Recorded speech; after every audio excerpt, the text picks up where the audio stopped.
Good morning guys, this is our day 3 today and we're heading to Sagada. It's Sagada time and actually we have an early call time, no? 1 AM kick off namin for today. So dito na kami matutulog sa van. Isang side lang may ilaw kuya. One side lang yan.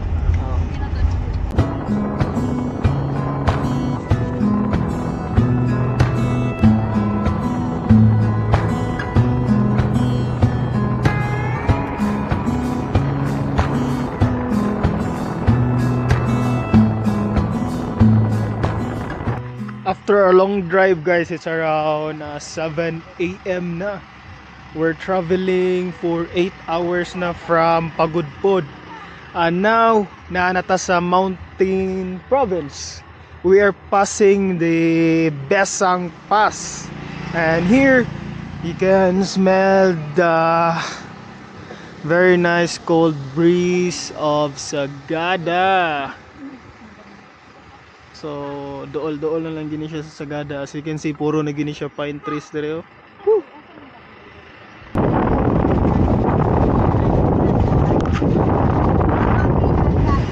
So finally, after 10 hours of driving guys, naanagid mi sa Sagada, and this is our accommodation for 2 days here in Sagada. So nata sa Sagada Homestay.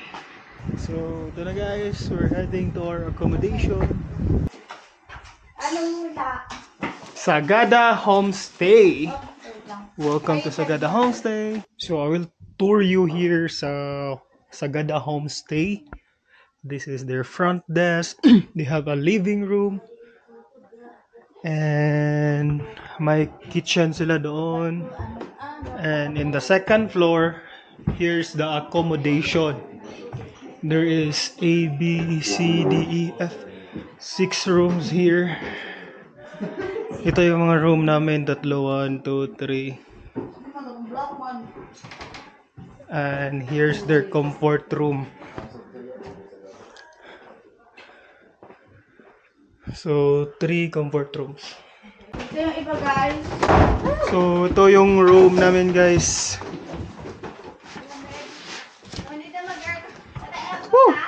So guys, 11 AM pa ngayon and we decided nga we will roam around here in Sagada para sa among lunch. So among accommodation is just so near sa center sa Sagada. So we'll show you. Hike me. Welcome to Sagada. It's kind of hot. It's very hot, but it's kind of cold. Pinami kauban din nga nagkita. Wow. Mali, Alex. Ha? Hi Ray. Hello. Ray 360. Abot. Asa ra gini siya maabot ba? So this is their town hall. So marami sila og city hall mo yung pinaka sentro dere. And we have the municipal police office, no? And we have the tourism center there. So ito yung tourism municipal area, municipal center ng Sagada guys. So if gusto mo mag-book ng tour, gusto mo mag-DIY, may mga rates dito guys eh. Yan o. Gusto mo mag-cave connection, gusto mo mag-blue soil, Paitukan walk. So may mga different tour na ino-offer dito package and connected na sa government nila, which is for me is very nice kasi centralized na, mas easier siya. So ito yung market ng Sagada, nasa center. So dito maraming mga karenderya at saka I guess sa baba dito may mga RTW rin. Tanaw na to ilang mga food na gina-offer dire. Ay ma'am.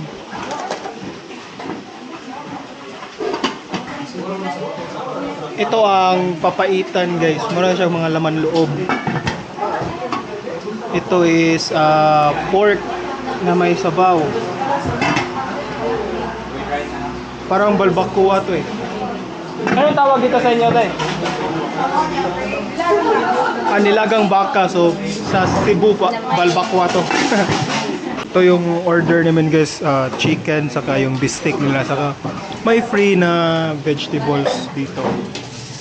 So yung style nila dito is parang hindi siya good for one.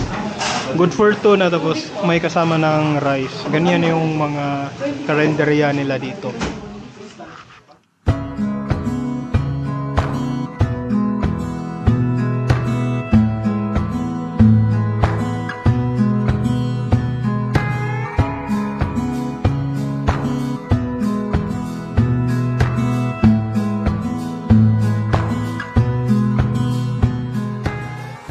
Yan po yung original na pangalan ng Sagada.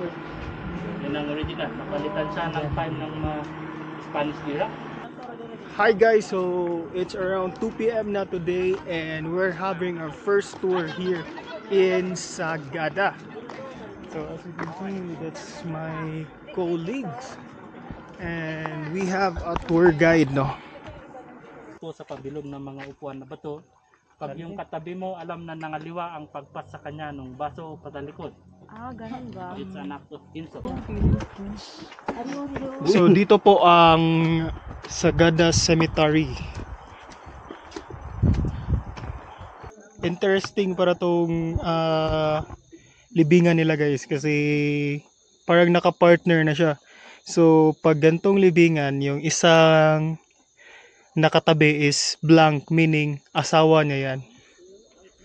So that is designated for his or her partner. So ganyan sila.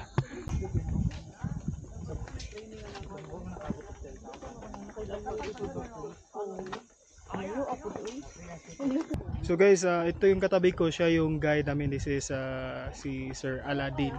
So name ng tour natin yan sir is ito yung Hanging coffee? Going to Hanging Coffins tayo. So ito yung tinatawag ninyo na Eco Valley tour. Yes. Originally, tinawag na Eco Valley dahil nag-e-echo pag sumigaw. Pero okay. gusto namin mapalitan yun, kaya Paitukan Walk yung tawag ngayon.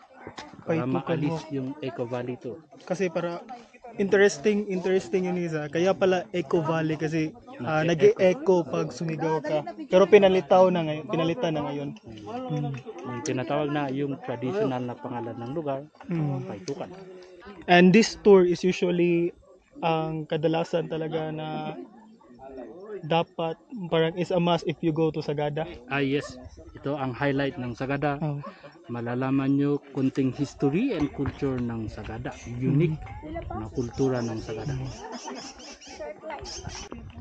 I don't know if you can see that, but that's the hanging coffins already guys. Oh. Up until now sir, nilalagyan nyo pa rin yan? Hindi na. Yung site po na yun na close for burial dahil naging tourist spot siya. Pero yung ibang lugar pwede. Ginagawa pa rin namin yung tradition, open only para sa mga elders ng Sagada.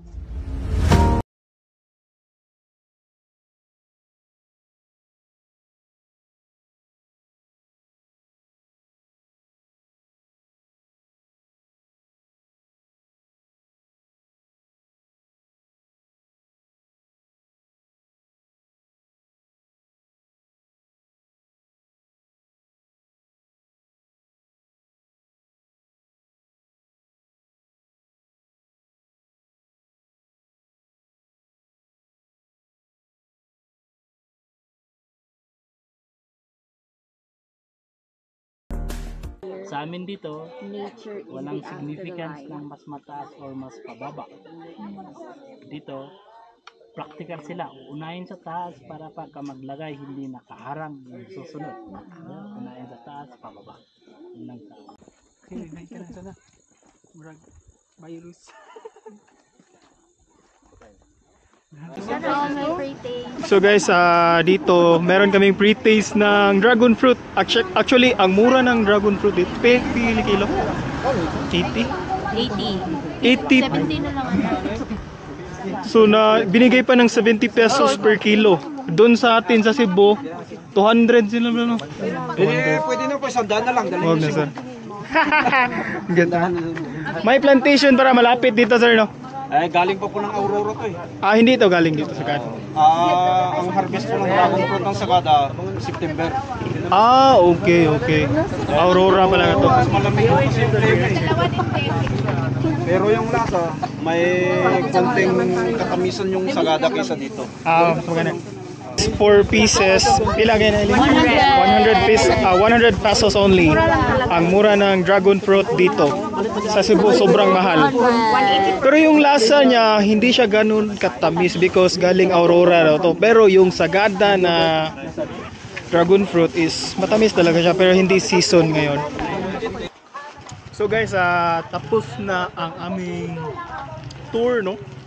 So it's around 4:30 na. It was a great experience na makibaho sa ilang culture and tradition. So now we're going down mangita mi og snack area. So this lane here kay puro ni siya mga restaurant, then ay mga shops for pasalubongs. So ubani mi. So guys, we're here in Sagada Lemon Pie House. This is one of the famous cafe diri sa Sagada. So we will be here for our snacks. We'll try our snacks here. So ito yung lemon pie nila guys.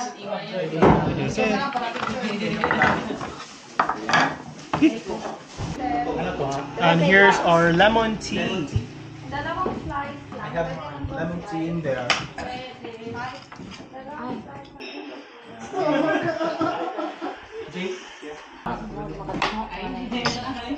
Binawi nila dito. Nakalimutan, sir. Lemon pie. Meron kaming nakitang wine refilling station. So self-service siya. Merong bugnay wine saka traditional rice wine.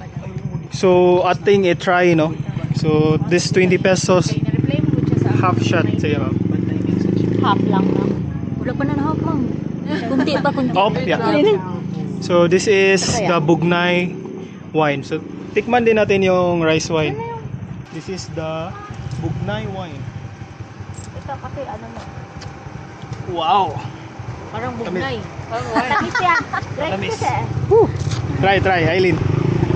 Try natin. This is the bugnay wine. Ano lasa? Bugnay. Wow. Masarap. Okay, ikaw Aileen. Rice wine. Ito rice wine to guys ah. Tignan natin yung rice wine. Parang red wine. Rice wine. Honesty store. Walang Masarap. kulang. Tignan Aileen. Isa pa tagay Woo! May parang self-service store pa dito guys. Masarap talaga. Alex. Shot puno dito. Shot puno. Wow. Rice wine. Apple. Masarap. Tagay nga. Oh. Tagay, cheers. Apple juice. Okay, ikaw love. Masarap talaga siya. Masarap kahit walang laman. Sarap. Rice wine, sarap. Sulit. Masarap. Sulit siya, no? So, babayan namin is 40 pesos lang. Okay na lahat. So, nandito kayo sa Sagada, daanan nyo rin to, suppose i-try nyo rin. Diba? This is local. Honesty store is the best. Bugnay wine. Thank you for this store. Bye-bye. Hi guys, it's dinner time. So, we're here in our homestay for our dinner. So, here pwede kayong maka-order ng dinner, lunch, breakfast, and anything na kailangan nyo or need yung kainin or you want to eat. So, they serve it. And also, alcohol drinks, they also serve it. So, here we go. Let's eat. And so, abangan nyo po ang aming pag-akyat sa Marlboro Hills to witness the Sea of Clouds. Kita-kita ulit tayo